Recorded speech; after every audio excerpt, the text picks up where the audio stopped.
Hey JR, well, let's see here. You have come a long way in a very short period of time, buddy.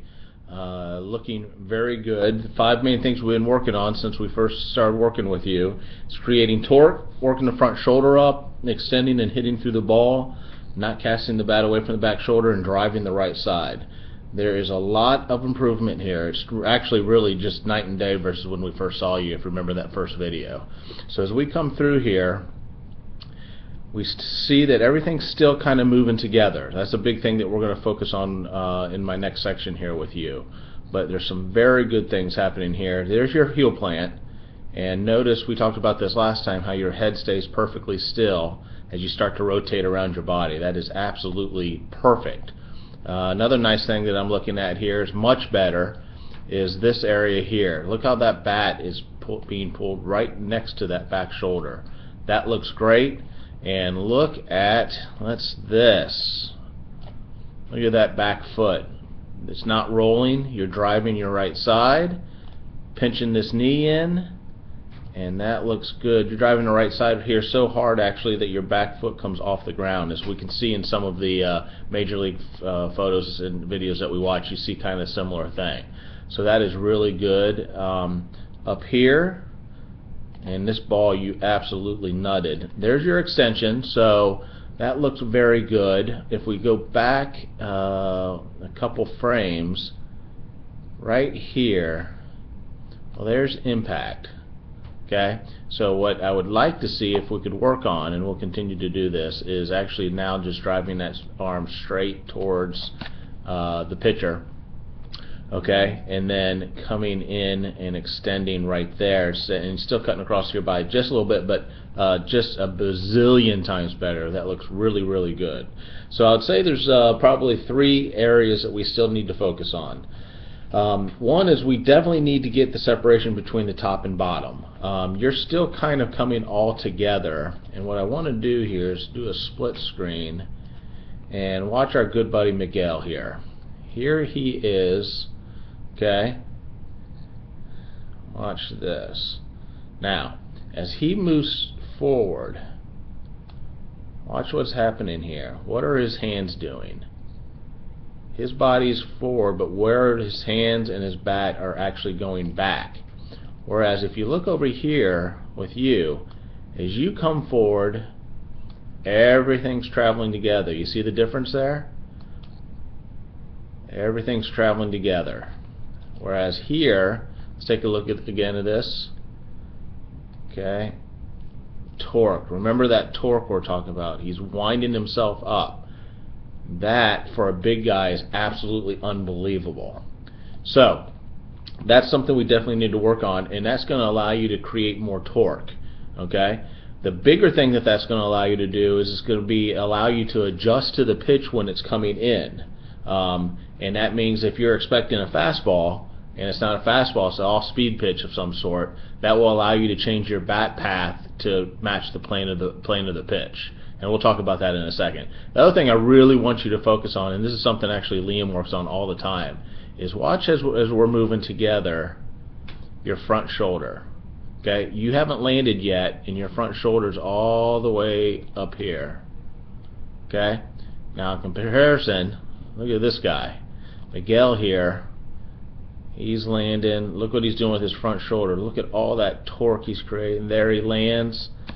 Look at the difference in his shoulders, your shoulders, and the difference of his shoulders. Okay, and his hips are already starting to come up, and your hips are about the exact same. So even for a big guy here, with obviously probably way less flexibility than you have, he is really creating as much torque as you can have. And what's interesting here is even though his front shoulder is down, he realizes that this pitch is actually coming in high. Looks pretty similar right there, right? It's a high pitch, so his front elbow is going to be a little higher, and he just absolutely kills this ball. Okay, there's his extension.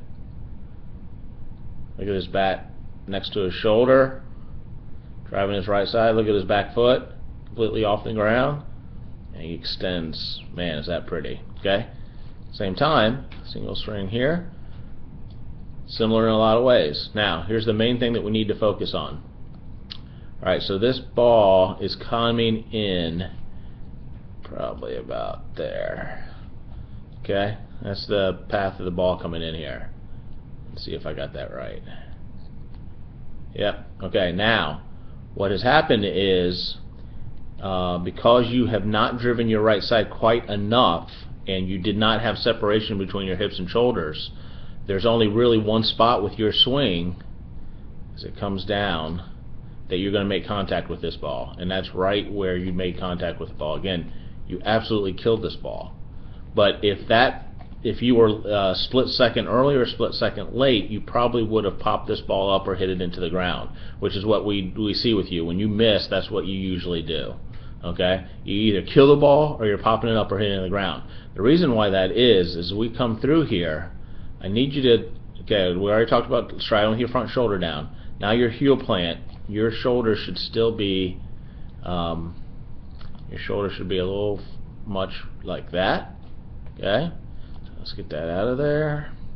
And as we come through, you need to drive the right side, get this front shoulder up more. Now allow the back to come through here and be a little bit more on this type of path, and that way you can hit the ball here, you can hit the ball here, you can hit the ball here, you can hit the ball here. That's what this process does for you. Okay, so it looks really, really good. So many things are coming together. This backside's a bazillion times better. Your extension's a bazillion times better. This is where we're going to spend all of our time. The separation between hips and shoulders, straddling with this front shoulder down. Okay, and we can always improve on extension, but that looks, I think you probably remember your first video. It certainly did not look like this. And I would be willing to bet that it's starting to feel pretty good, being able to hit the ball pretty well. And also hear the coaches, pick on you for an example of a kid that's working hard and can make adjustments. I think every practice now someone says something about JR and his hitting. So this looks really good. Very proud of you. In short, you're obviously a really good kid, a great student, and you're progressing nicely. And but remember, hitting a baseball is a very tough thing, JR. Don't get so easily frustrated. So very good job, and there we go. Thanks.